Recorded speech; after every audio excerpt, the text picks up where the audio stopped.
ఎందుకోసం వచ్చాడు అంటే నశించిపోతున్నటువంటి ప్రజలను ఆయన రక్షించడానికి వచ్చాడు. 17వ వచనంలో స్పష్టంగా ఉంది కదా, లోకము తన కుమారుని ద్వారా రక్షణ పొందుటకే గాని లోకమునకు తీర్పు తీర్చుటకు దేవుడు ఆయన లోకములోనికి ఎందుకోసం పంపించాడు? రీజన్ మనం అర్థం చేసి, ఎందుకోసం అని చెప్పండి. లోకము తన కుమారుని ద్వారా రక్షణ పొందుటకే ఆయన ఈ లోకానికి వచ్చాడు.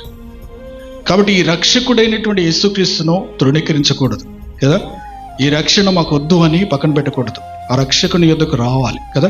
జ్ఞానులు వచ్చారు కదా, గొర్రెల కాపర్లు వచ్చారు కదా.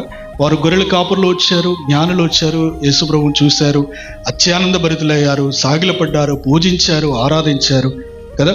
వారు ప్రభు అయిన యేసుక్రీస్తును తెలుసుకోవడానికి వారు ప్రయాణం చేసి ఎక్కడో ఉన్నటువంటి వారు ప్రభు దగ్గరికి వారు వచ్చారు. అంటే దేవుణ్ణి తెలుసుకోవాలి, దేవుడిచ్చే రక్షణను అనుభవించాలి. దేవుని ద్వారా వచ్చే ప్రతి